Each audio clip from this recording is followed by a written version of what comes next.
Welcome back. Let's bring you this now. There's widespread failure of farms allocated to communities under the government land reform project. Agriculture continues to be dominated by large-scale agribusiness as well as small farmers who frequently lack the support that they need after land has been transferred to them.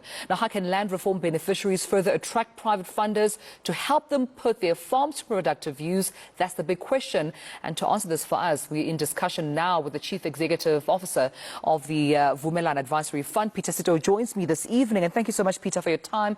A very warm good evening to you. I think, it's important to perhaps paint a picture of what are some of the challenges that do arise when there's a lack of good governance in as far as farm land reform beneficiaries are concerned.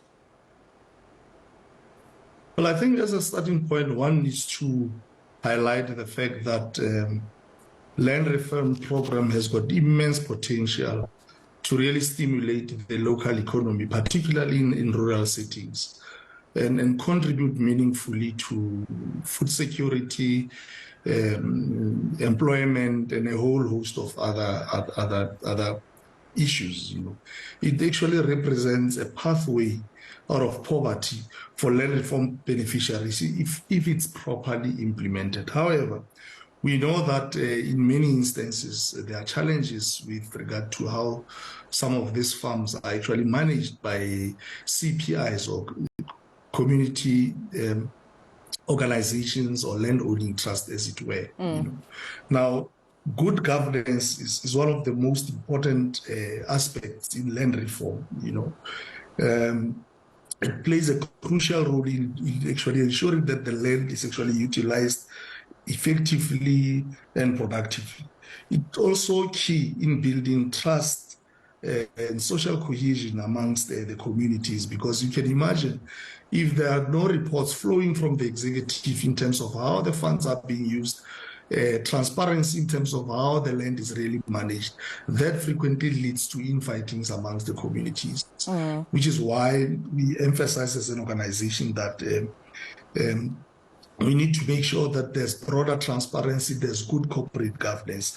Our experience has also been that where there's lack of transparency, frequently you find that even prospective investors are actually reluctant to come on board to partner with such communities. Right. I mean, when we also talk about some of the struggles of the beneficiaries, take us through some of them in as far as issues around, record keeping, financial management, but also administrative oversight is concerned. Well, yes, that has been our experience over the last 10 years as Vumelana. We've concluded in excess of 26 significant projects which would impact positively on a whole range of beneficiaries and attracting in excess of R1 billion in private investments. But our experience has been that it's one thing to actually mobilize this investment for the community.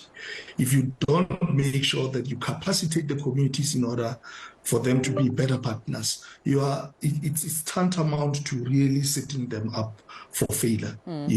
So post-settlement support is a necessity in the land reform space. You need to make sure that there's some hand-holding that happens. You need to make sure that there's mentoring of sorts. You need to make sure that you assist them with developing policies and procedures around administration. You need to make sure that you assist them so that they are able to, get their financials to be audited, to be able to have these annual general meetings where they can present some of these financials. Because frequently where you've got consent groups or people actually fighting, raising issues that people are self-serving, is where there is no transparency. And this is really key. And as Vumelana, we have implemented a support program which is really dedicated at communal property associations or land-owning trusts, which is looking at various aspects of government, of governance, etc. This is devised as an organization development and capacity building program. It's intended to really strengthen and capacitate them so that they can utilize their land. All right. How we go about it, we start off by utilizing an assessment tool that we have developed, which we use to identify where the gaps are. And once we've concluded this assessment, then we are able to know exactly how to really assist them, because the assessment really helps us to right. If I can just come in there, Peter, as well, because we're short of time. But I mean, let's also talk about how good governance can actually be an advantage to beneficiaries and also the Communal Property Association, as you mentioned, in terms of attracting private funders. How important is this? Well, the reality is, investors don't invest in a vacuum.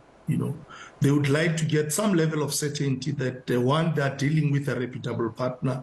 Two, they will be able to get some returns. I mean, these are not welfare organizations, as it were. It's their money. They've got shareholders who'd like to really get something out of that transaction. So it is for that reason that if, as a communal property associations, you've got land, we know the challenges that government has in terms of funding some of these processes. And for us to, as South Africans, wait and hope that government will be able to resolve some of these issues, we can forget about having sustainable land reform. Now, to do that, to make sure that we can attract much needed investment, we need to make sure that these entities are capacitated such that they can govern their affairs and give some level of comfort and confidence to the investment community. Well, of course, we leave it then. Peter, thank you so much for speaking to us about this important issue around land reform beneficiaries, but also Communal Property Association prioritising good governance so they can further attract private investment, but also in ensuring that all the other struggles they have with regards to either record keeping, with administrative challenges, they're all, of course, on one accord. And, of course, as Vumelani Advisory Fund saying that they do offer, some programs which do assist in this regard. Vumelani Advisory Fund Chief Executive Peter Setou, thank you.